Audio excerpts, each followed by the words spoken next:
accused, the implicated political figures in this massacre, in this genocide in Gujarat. The primary accused is Narendra Modi. He's now Prime Minister of India. Modi's first executive office was as Chief Minister of Gujarat in 2001. He soon earned notoriety by orchestrating a genocide that will haunt his political career forever. It will not go away. It will not be an issue that is allowed to rest until he answers for it. In 2002, thousands of Gujarati Muslims and Christians were massacred in a 3-day pogrom. Armed with voter rolls that identified Muslim residences, Muslim businesses, for about 3 days, mobs of Hindus took to the streets, massacred Muslims as well as Christians, burned mosques, burned churches. Victims were hacked to pieces, dismembered, beaten to death, burned alive, and gang raped. Eyewitnesses to the attacks testified that the mobs chanted, "The police are with us, long live Narendra Modi." Narendra Modi has been implicated in staging this genocide against Muslims and Christians in Gujarat, India, by the United States State Department, by Human Rights Watch, by members of his own administration, by police officers who served under him. Over and over again, Narendra Modi has been directly implicated as orchestrating, as architecting this genocide, which was the first major incident of his political career. We've also seen, over the past 30 years, some really egregious atrocities committed by the Indian government. Some full-scale massacres, genocides, many people term them. The first one was in '84 in Amritsar, where the Sikh Golden Temple was invaded. This invasion was a full-scale military invasion. It lasted for about 3 days. It occurred at the busiest day of the largest Sikh festival of the year, when there were thousands of pilgrims that were in the temple, and many of them were massacred. Another massacre that followed up several months later. This one occurred in '84 in Delhi. And this one was also targeted against Sikhs. Again, it occurred over a period of about 3 days. And witnesses say that the mobs that took to the streets for these 3 days were armed with voter rolls that identified Sikh residences and businesses. They targeted Sikhs based off of anybody that was wearing a turban. And they just went amok and ran rampage through the city and slaughtered. And when I say slaughtered, they burned alive, they gang raped, they dismembered, they committed many atrocities against Sikhs, killing several thousand, at least 3,000, which are acknowledged by the U.S. State Department. Another massacre that came just a few years later was both in Ayodhya in Uttar Pradesh and in Mumbai in Maharashtra. This time it was Muslims that were massacred. And again, it was with implication of leading political figures, including a man from the BJP named L.K. Advani.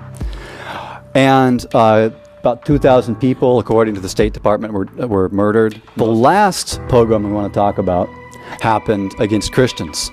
And this happened in 2008 in Kandhamal, Odisha. This one actually lasted longer, lasted several weeks. Churches were burned as mobs took to the streets, went through villages, hunted down Christians. People were burned alive. So all throughout India, we've got, since 1983, a consistent track record from both political parties of these genocides and pogroms being sponsored against religious minorities of all categories, Muslims, Christians, and Sikhs. We see at times these massacres over a period of a few days, a few weeks, of thousands of people. Well, over periods of decades, thousands of other people from these same religious minority communities, Muslims, Christians, and Sikhs, have been more secretly and quietly slaughtered. Sikhs were, over a period of about 10 years, from '84 to '95, secretly disappeared by Indian police and cremated illegally to hide the evidence of the murders. This man, Jaswant Singh Kalra, discovered it, reported on it, and then as a result of taking his findings and reporting them to the Canadian Parliament, when he returned home to Punjab, he was picked up and he was murdered by Indian police in 1995. This is not unique to the Punjab. This has also happened in Kashmir as well as other areas. And in fact, the murder of Jaswant Singh Kalra, a human rights activist who was murdered for his human rights activism, is also not unique. This man was a human rights lawyer, Jalil Andrabi, and he reported a very similar pattern to what was going on in Punjab, which had been reported by Jaswant Singh Kalra, where again, over a period of about 10 years, the Indian government, Indian security forces were going in, abducting people, picking them up in the middle of the night, taking away tens of thousands of people, creating mass graves, murdering people in custody.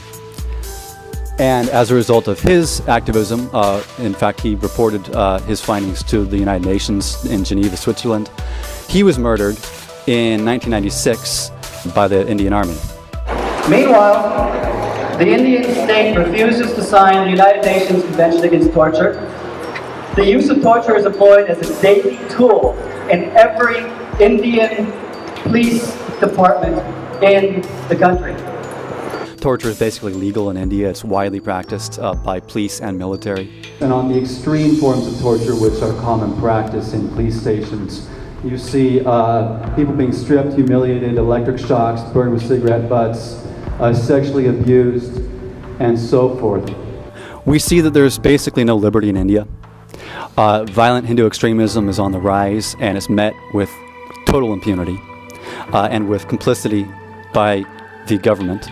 While the perpetrators of injustice rule the land of India, the common Indian has no recourse in India's injustice system. India has the largest backlog of court cases in the world. As many as 30 million cases are pending. A report estimated that it would take 450 years to clear the backlog of Indian court cases. Countless innocent people languish in Indian jails for decades, waiting for trial, and yet they never get any justice. State-sponsored massacres of minorities are staged with total impunity by both major political parties. And human rights defenders, people who document and report on these things, are murdered in retaliation for it by the very people that they're reporting on by the Indian government. Yet India continues to thrust Gandhi, the so-called Mahatma, upon the rest of the world. They say he is the face of peace, yet they pay to install his statues everywhere. This member of parliament in India, back in 2010, managed to get a formal response from the Indian government, the Ministry of External Affairs, which admitted that they have a sustained, a deliberate campaign of installing Gandhi statues around the world. Now, why would they want to do that? Why would they want to install Gandhi statues all around the world, except for purposes of using Gandhi's life story as portrayed in propaganda films like the Gandhi film to whitewash the record of India internationally? The reality is that India is actually home to more poor people than anywhere else in the world. It's home to 1 out of every 3 poor people in the world. 67% of the population gets subsidized food grain from the government. That is, 670 million Indians also live on about 50 cents a day. And India's life expectancy is one of the lowest in the world. It ranks 139 out of 194 countries. The most slaves in the world are to be found in India today, according to the Global Slavery Report. Over 14 million Indians, especially those who are viewed and treated as low caste, are chained through forced labor, debt bondage, human trafficking, forced sexual exploitation, and forced marriages. Gandhi was a Hindu religious preacher who said, "Caste is necessary for Christians and Muslims as it has been necessary for Hinduism and has been its saving grace." It's been coming out that Gandhi was actually also a sexual predator. Who, late into his 70s, forced his 18-year-old grandniece Manu and his 17-year-old grandniece Abba to sleep naked with him on a nightly basis to test his commitment to celibacy. In one of the world's premier examples of twisted logic, Gandhi asked, "If I don't let Manu sleep with me, though I regard it as essential that she should, wouldn't that be a sign of weakness in me?"